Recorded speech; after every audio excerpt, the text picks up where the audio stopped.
What's going on, family? It's Sean. The United Kingdom steps closer to an energy bill crisis. Electricity thefts are at the highest on record.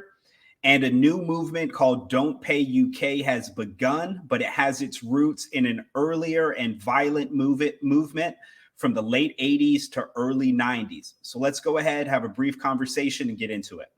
So currently, in the United Kingdom, the energy bills are capped at £1,971. This is the equivalent of $2,381.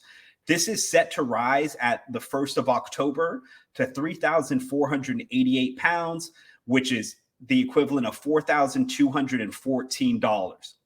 It's also expected or anticipated that the energy bill price cap could rise again in January to over £4,000, which would be around $4,800. Now, one of the biggest issues going on is because Europe is so dependent on the energy pipelines that we get from Russia. So the state-owned producer, which is Gazprom, was down for maintenance. So they had a turbine that they sent over to Canada. It was turbine 73. Now, it was fixed in Canada, but it's being held up in Germany due to some disputes. As a result of this, the pipeline is running at 20% of capacity, just due to one of the 6 turbines currently in operation. Now, in the future, Gazprom is worried that other turbines, specifically number 72, number 74, and number 121, will need maintenance in the future. So as a result of this crunch, this 20% capacity, the consumer price index in the United Kingdom is expected to reach 13.3% in October. Now, because energy bills are so high, people have started to steal electricity. In England and Wales, police forces have received 3,600 reports of what they call dishonest use of electricity in the 12 months to March 2022. This is a 13% increase on the previous year, and it's also the highest level in record since they started tracking this statistic, which they began tracking it in 2013.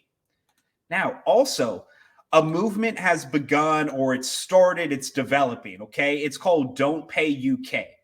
This movement demands a reduction in energy bills to what they consider an affordable level.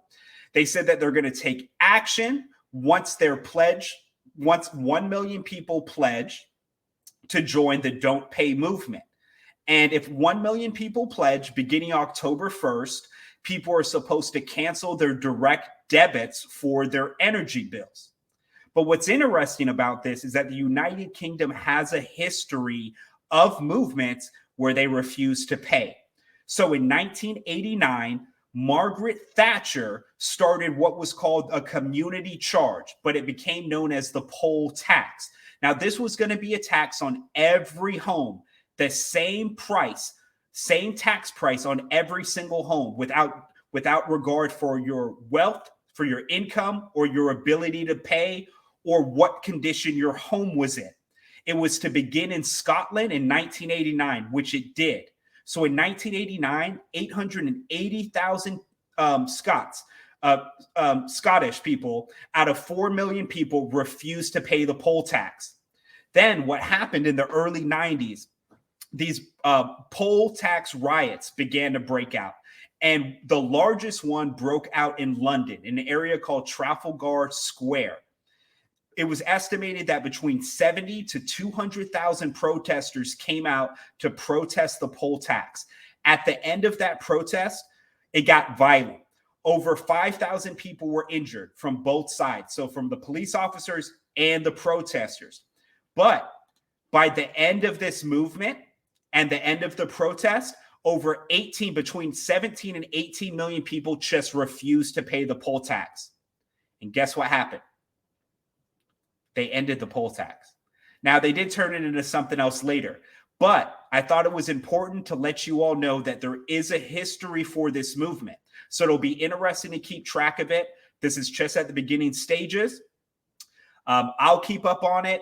If you guys have any information, comment below, or don't be afraid to send us an email. So I'll catch you on the next one. Take care.